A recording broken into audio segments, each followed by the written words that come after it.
విషయాలు తెలియజేస్తారు. జై బాబా. అక్క జై బాబా. జై మెహర్ బాబా. మణి వినిపిస్తోందా? హలో, వినిపిస్తోందా?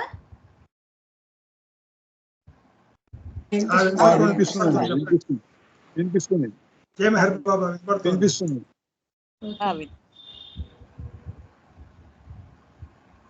అవతార్ మెహర్ బాబా की जय. అవతార్ మెహర్ బాబా की जय. అవతార్ మెహర్ బాబా की जय. అందరికీ జై మెహర్ బాబా. మనము గత కొన్ని వారాలుగా బాబా కాశ్మీర్ పర్యటనలో చెప్పినటువంటి సందేశాలను గురించి మనం చెప్పుకోవడం జరిగింది. అయితే మరి ఆ కాశ్మీర్లో కాశ్మీర్ అంటున్నా కానీ కాశ్మీర్లో ఎక్కడ ఆ సందేశాలని ఏ సందర్భంలో ఎప్పుడు ఇచ్చారు అనే దాన్ని గురించి ఇటీవల కాలంలో కాశ్మీర్ పర్యటన వెళ్ళటం తటస్థించింది. కాబట్టి అవి చూసి వచ్చిన తర్వాత వాటికి సంబంధించి మరింత క్లారిటీగా అనిపించింది. అయితే ఇప్పుడు ముందుగా నా కాశ్మీర్ పర్యటన ప్రయాణం బాబా 1929లో వెళ్ళారు. జూలై, జూన్, ఆగస్టు నెలల్లో. మళ్ళీ తర్వాత మళ్ళీ 1930లో కూడా మళ్ళీ ఒక నెల వెళ్ళొచ్చేసారు. అంటే మహారాష్ట్ర నుంచి ఢిల్లీ వెళ్ళటం, ఢిల్లీ నుంచి నేరుగా కాశ్మీర్ వెళ్ళిపోవడం. అప్పుడు బాబా చిన్న వయసు కూడా కాబట్టి చాలా ఈజీగా ఆ బస్సుల మీదే ఎక్కువ ప్రయాణాలు చేసి వెళ్ళడం అనేది జరిగింది.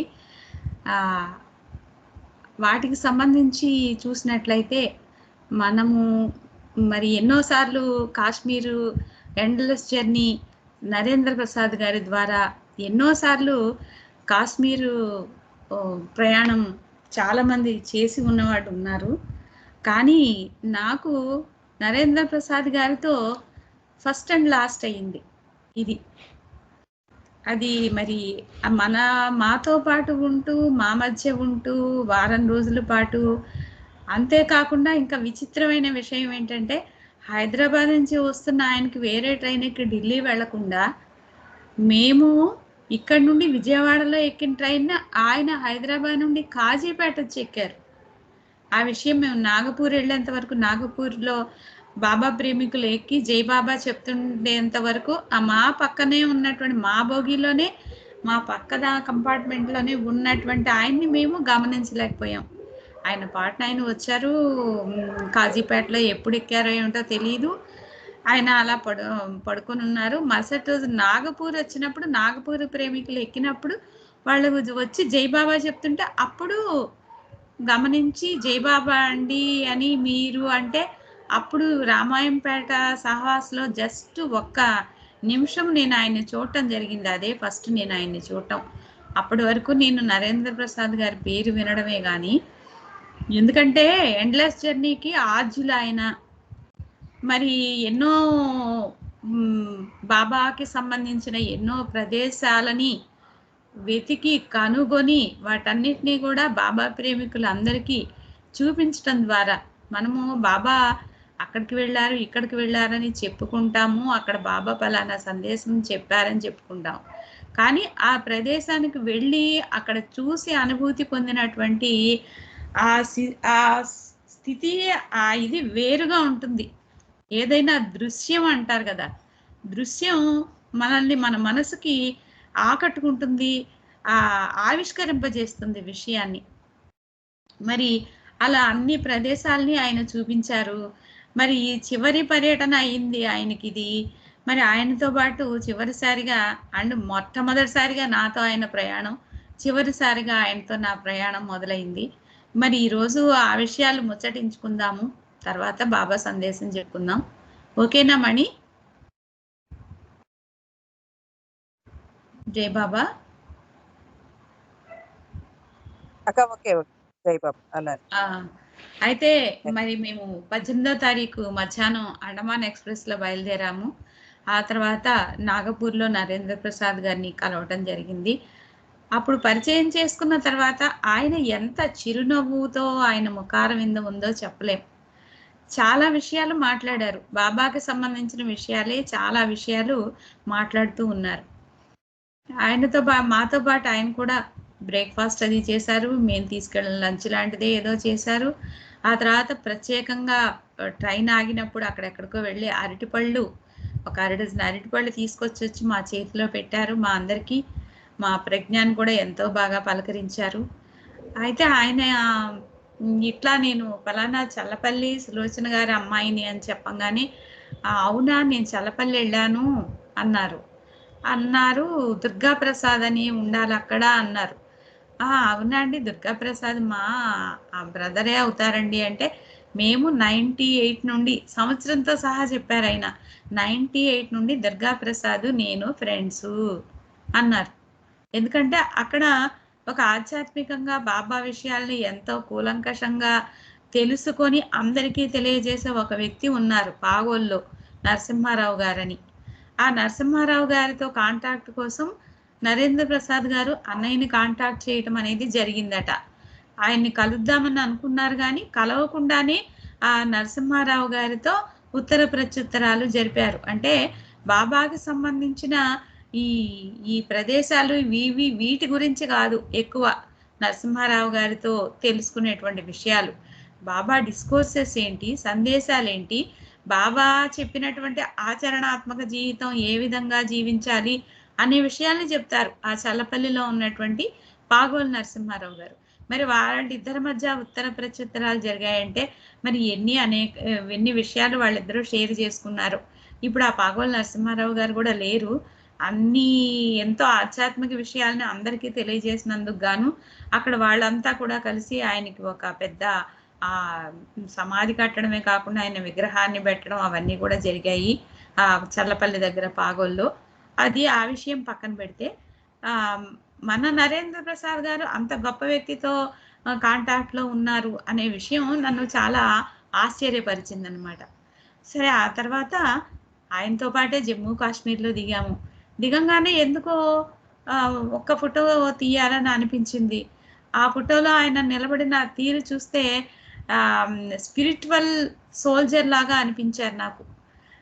జస్ట్ అదే ఫస్ట్ ఆయనతో అక్కడ స్టేషన్లో జమ్మూలో దిగంగానే ఉన్నవాళ్ళు ఉన్నట్టుగా ఒక ఫోటో జస్ట్ ఎవరో తీయించుకోవడం అనేది జరిగింది.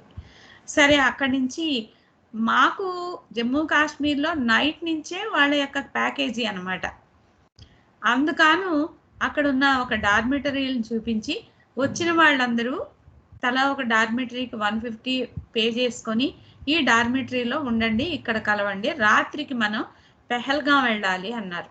ఈ పెహల్గాం అనే ప్రదేశం గురించి నాకు బాబా దాంట్లో చదివిన దాంట్లో నాకు ఎక్కడా కూడా ఆ పేరు తటస్థించలేదు. తర్వాత ఎక్కడన్నా వస్తుందేమో, ఎందుకంటే 1929 నుంచి 40 తర్వాత వరకు చాలాసార్లు బాబా కాశ్మీర్ పర్యటన చేశారు.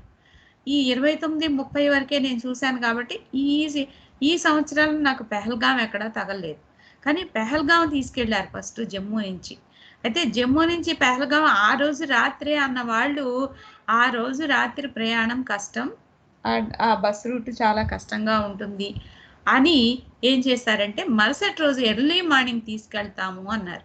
Early morning breakfast plus lunch లాగా కొంచెం అరేంజ్ చేసేస్తారు. మళ్ళీ లంచ్ ఆగదు, ఎక్కడ లంచ్ అనేది లేదనమాట. ఈ జర్నీలో ఈ వారం రోజుల్లో లంచ్ అనేది ఉండదు. అంటే బ్రేక్ఫాస్ట్ ప్లస్ లంచ్ కూడా కలిపి ప్యాకింగ్ ఇచ్చేస్తారు. దాన్ని మనం ఎప్పుడైనా తినొచ్చు. బ్రేక్ఫాస్ట్ చేసుకొని దాన్ని అట్టు పెట్టుకొని మళ్ళీ మధ్యాహ్నం తినొచ్చు, ఎందుకంటే జర్నీలో ఉంటాం కాబట్టి. ఎవరైనా కాదు ఇది సరిపోదు అనుకున్న వాళ్ళకి అక్కడ వెళ్ళే దారిలో హోటల్స్ దగ్గర ఆపటం అనేది జరిగింది. అక్కడ తినాలి అని అనుకున్న వాళ్ళంతా తినడం అనేది జరిగింది. ఎక్కడా తిండికి కొదవలేదు, ఆహారానికి ఇబ్బంది ఎక్కడా పడలేదు ఆ ప్రయాణంలో. మాతో పాటు వంట వాళ్ళు కూడా ప్రయాణం చేసేవాళ్ళు ఒక ప్రత్యేకమైనటువంటి వ్యాన్లో. ఈ విజయ్ అనే ఆయన ఏర్పాటు చేశారు అవన్నీ. సరే, మరుసటి రోజు 20వ తారీఖు చేరుకున్నాం మేము జమ్మూకి. 20వ తారీఖు నైట్ అవ్వలేదు కాబట్టి 21వ తారీఖున పెహల్గాం వెళ్ళాము.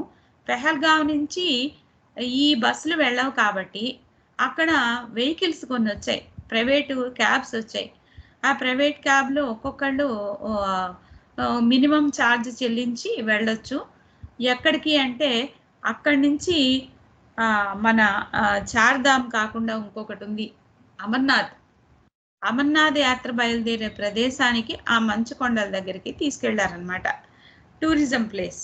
అయితే బాబా కాశ్మీర్ వెళ్ళినప్పుడు కానీ, శ్రీనగర్ వెళ్ళినప్పుడు కానీ, అలాగే ఢిల్లీ వెళ్ళినప్పుడు కానీ అక్కడ ఉన్న పర్యాటక ప్రదేశాలన్నింటినీ కూడా తీసుకెళ్లి చూపించేవారు.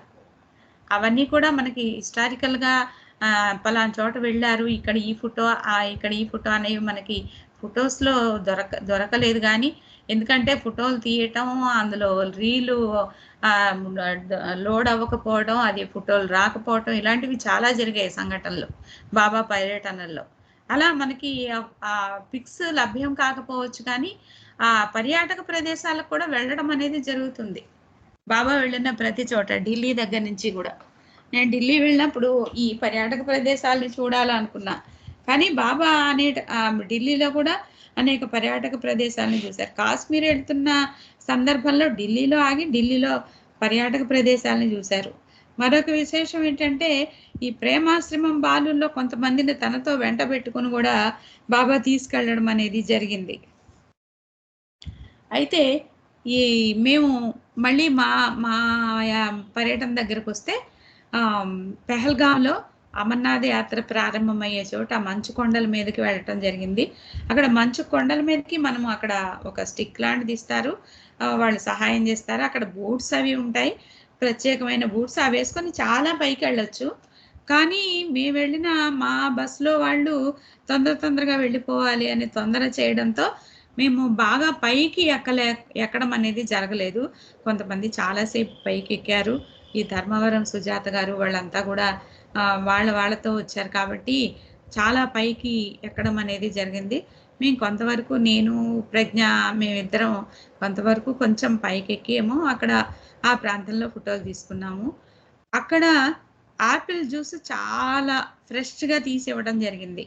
అదే first and last Apple juice తాగడం. ఆ తర్వాత ఎక్కడన్నా అలాంటి యాపిల్ జ్యూస్ దొరుకుతుందేమో, కాశ్మీర్ అంటే యాపిల్స్కి ప్రఖ్యాతి కదా, దొరుకుతుందేమో అని చూసాను కానీ ఎక్కడా దొరకలే. కారణం ఏంటంటే సీజన్ అయిపోయింది. అది చెట్టు నిండా పువ్వులు ఉండే సీజన్ అనమాట. ఎక్కడ కాశ్మీర్ చెట్లు కనిపించినా ప్రయాణాల్లో కాశ్మీర్ చెట్ల నిండా పువ్వులే కనిపించాయి, కానీ ఎక్కడ పిందెలు కానీ కాయలు కానీ కనిపించలేదు. ఆ తర్వాత సరే అక్కడికి అది అయిపోయింది. ఒక నైట్ పెహల్గాంలో స్టే చేశాము. అక్కడ కూడా వాళ్ళు బుక్ చేసినటువంటి హోటల్ చాలా బాగుంది. అదంతా చెక్కతో చేసినటువంటిది ఆ రూము. ఆ నైట్ డిన్నర్ ఏర్పాటు చేశారు అక్కడ. డిన్నర్ అది కూడా చాలా బాగుంది. మరుసటి రోజు బ్రేక్ఫాస్ట్ అది ఇవ్వటం అనేది జరిగింది. మధ్యాహ్నం 1 గంటకి అలా బయలుదేరి వెళ్ళాము. దానిలో మార్తాండ్ టెంపుల్కి వెళ్ళాం. మార్తాండ్ టెంపుల్ అంటే అది సూర్యుడి యొక్క కిరణాలు డైరెక్ట్గా పడేటువంటి ప్రదేశం. ఆ మార్తాండ్ పహాడ్కి బాబా 1930లో వెళ్ళారు. సడన్గా ఆ ప్రాంతానికి కూడా తీసుకెళ్లారు. అక్కడ విశిష్టత అంతా కూడా నరేంద్ర ప్రసాద్ గారు చెప్పడం అనేది జరిగింది. అంటే చాలా దూరంలో బస్సులు ఆపడం వల్ల ఈ లోపలికి బస్సులు వెళ్ళవు కాబట్టి చాలా దూరం నడుచుకుంటూ వచ్చాము ఆ ప్రదేశానికి. అది కూడా ఒక హిస్టారికల్ ప్లేస్గా ఉంది. ఇప్పుడు అక్కడ బాబాకి సంబంధించి ఒక బోర్డు కానీ, ఇక్కడ బాబా వచ్చారు, ఇక్కడ ఉన్నారు అనేది కానీ అక్కడ ఏ విధమైనటువంటి ఇది లేదు అక్కడ. అయినప్పటికీ కూడా ఆ మార్తాండ్ పహాడ్ అనే ప్రదేశానికి బాబా వెళ్ళడం అనేది జరిగింది. కానీ మళ్ళీ అక్కడ ఉండలేదు బాబా. అక్కడ తన కార్యక్రమం ఏదో చేసుకుని మళ్ళీ వెళ్ళిపోయారు. అక్కడ సెలయేళ్ళు అవి వాటన్నిటిని కూడా చూడటం అనేది జరిగింది అనే విషయాలన్నీ కూడా మనకు వస్తాయి. మన ప్రభు చరిత్రలో మనం చదువుకున్నాము. ఆ తర్వాత మార్తాండ్ పహాడ్కి వెళ్ళిన తర్వాత ఆ మార్తాండ్ దేవాలయం చూసిన తర్వాత అదంతా కూడా పెద్ద శిలలతో ఉన్నటువంటి పెద్ద కట్టడం అన్నమాట. అది ఆ మధ్యలోకి వెళ్ళాము. అక్కడ బాబాకి సంబంధించిన విషయాలన్నీ షేర్ చేశారు. ఆ తర్వాత అక్కడి నుంచి వచ్చి ఎవరి బస్సుల్లో వాళ్ళని కూర్చున్నాము. ఆ తర్వాత మళ్ళీ ముందు రోజు పెహల్గాంలో నైట్ అయిపోయిన తర్వాత మరుసటి రోజు ఇందాక చెప్పిన అమర్నాథ్ ప్రదేశానికి వెళ్ళడం. ఆ తర్వాత మధ్యాహ్నం 3 గంటల నుంచి మళ్ళీ తిరిగి అప్పుడు శ్రీనగర్కి బయలుదేరటం అనేది జరిగింది. శ్రీనగర్కి బయలుదేరటం అనేది ఒక రోజు ప్రయాణం. ఆ దారిలో చాలా లోయ పక్కగా చాలా తక్కువ ఎటు ఇటు ఎదురు వదురు వచ్చే వాటినన్నిటిని ఆపుకుంటూ చాలా ట్రాఫిక్ చాలా జామ్ అయిపోయి అన్నిటినీ ఆపేసి ముందు వచ్చే వాటిని పంపిస్తూ మళ్ళీ కొంచెం దూరం వాళ్ళని ఆపేసి వీళ్ళని పంపిస్తూ దూరం తక్కువైనప్పటికీ కూడా ఒక రోజంతా ఆ ప్రయాణం అలా కొనసాగింది. అలా నైట్ మళ్ళీ మేము శ్రీనగర్కి వెళ్ళడం అనేది జరిగింది. శ్రీనగర్కి వెళ్ళిన తర్వాత అక్కడ చాలా మంచి హోటల్ బుక్ చేశారు.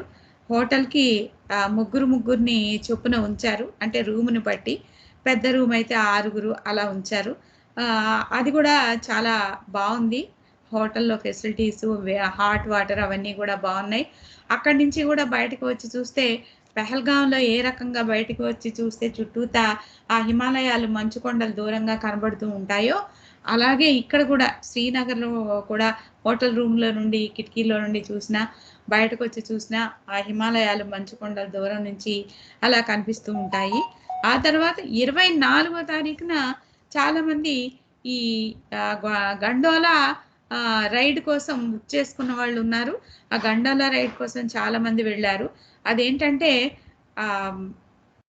రోప్ వేల మీదుగా ప్రయాణం చేసి మంచు కొండల మీదకి తీసుకెళ్ళిపోతారు సాంతం. ఆ మంచు కొండల మీదకి తీసుకెళ్ళిన తర్వాత అక్కడ వాడు తన వెనకాల ఒక దాని మీద కూర్చోబెట్టేసి వీళ్ళకి అన్ని మొత్తం కింద నుంచి పైదాకా షూస్, హెల్మెట్లు అన్ని మొత్తం అవన్నీ డ్రెస్సులన్నీ మొత్తం వేసేసి అలా మంచు మీద లాక్కుపోతూ ఉంటాడనమాట. తనతో పాటుగా ఒక రకంగా మంచు కొండల మీద పాకిస్తాడనమాట. మంచు కొండల మీద అలాంటి గండోలా రైడ్ చాలా మంది మన వాళ్ళు బుక్ చేసుకున్నారు. కొంతమంది బుక్ చేసుకొని వాళ్ళు వేరే కొన్ని ప్రదేశాలని చూడటం అనేది జరిగింది. నాతో పాటు వచ్చిన ప్రజ్ఞ, నాతో పాటు వచ్చిన పద్మిని గారు, సుబ్బారావు గారు వాళ్ళు గండోలా రైడ్కి వెళ్ళడం అనేది జరిగింది. ప్రజ్ఞాన్ని తీసుకుని వాళ్ళు వెళ్ళారు. అదొక మేము మాత్రం ఒక క్యాబ్ మాట్లాడుకొని మనిషికి 1500 చొప్పున వాళ్ళు కొండ పైకి వెళ్తే గుల్మార్గ్ అనమాట. ఇది ఎక్కడ ఉంది అంటే గుల్మార్గ్లో ఉంది. దీనికి వాళ్ళు ఏర్పాటు చేసిన వెహికల్స్ కాకుండా వేరే క్యాబ్లు మాట్లాడుకొని వెళ్ళాల్సిందే. ఆ వేరే క్యాబ్లు మాట్లాడుకొని మేము ఒక 6 చొప్పున ఒక క్యాబ్ మాట్లాడుకొని గుల్మార్గ్లో ఎక్కడైతే హిమాలయాల్లో మొట్టమొదటిగా సూర్యోదయం పడుతుందో ఆ ప్రదేశాన్ని మొట్టమొదటిగా, ఆ తర్వాత గుల్మార్గ్లో ఆ లోపలికి ప్రవేశించి ఆ కొండలకి అతి సమీపంగా ఆ మంచు కొండలకి దగ్గరగానే వెళ్తూ అలాగే మిలిటరీ స్థావరాలు, ఆర్మీ స్థావరాలు వాటన్నింటినీ చూపిస్తూ అక్కడ ఉన్నటువంటి శివుడి యొక్క దేవాలయం అవన్నీ కూడా చూపిస్తూ ఇవన్నీ కూడా ఆ రోజంతా మేము చూడటం అనేది జరిగింది 24వ తారీఖున. 24వ తారీఖున ఇంకా కొన్ని ప్రదేశాలు అక్కడ రాజు యొక్క కోట, ఆ కోటకి 50 రూపాయలు రుసుము వసూలు చేసుకొని లోపలికి తీసుకెళ్లి చూపించారు. కానీ ఆ రాజుగారి శయన మందిరము, ఆ రాజుకు బయట హాల్లో కూర్చునేటువంటి పెద్ద గద్దె, పెద్ద డైనింగ్ టేబుల్, కింద లోపల ఆ పైన ఆ పెద్ద పెద్ద బెడ్రూమ్లు, పెద్ద హాలు, ఇవన్నీ ఫర్నిచర్ అంతా ఇంకా అలాగే ఉన్నాయి. ఆ రాజుగారు వాడిన, కాశ్మీర్ రాజుగారు వాడిన ఆ గ్రామంలో అవన్నీ కూడా చూపించారు ఆ గుల్మార్గ్లో. కానీ ఇక్కడ మనకు అంతకన్నా ఇప్పుడు మన నూజివీడు కానీ చల్లపల్లి జమీందార్ రాజా గారి కోట కానీ దానికన్నా పెద్ద గొప్పగా ఏమీ లేదు కాశ్మీరు ఆ గుల్మార్గ్కి సంబంధించిన రాజు యొక్క కోట.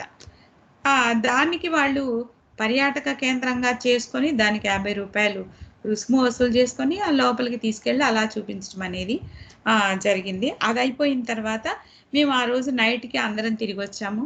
ఈ గండోలా రైడ్కు వెళ్ళిన వాళ్ళు కూడా తిరిగి రావడం జరిగింది. అదొక సాహసమైనటువంటి కృత్యం.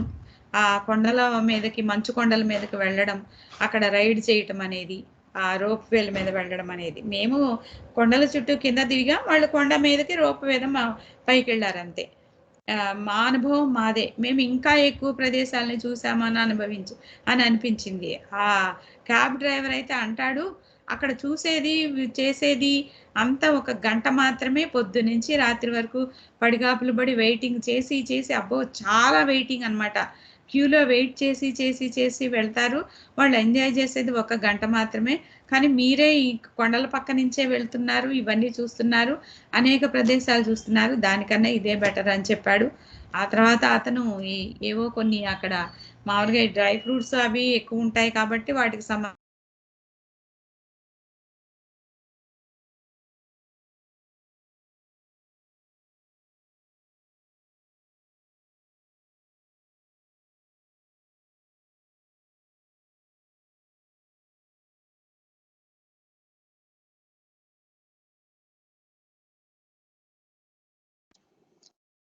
కాకపోతే శ్రీనగర్ మంచి ఎక్స్పీరియన్స్ అండి, చాలా మంచి ఎక్స్పీరియన్స్ ప్లేస్.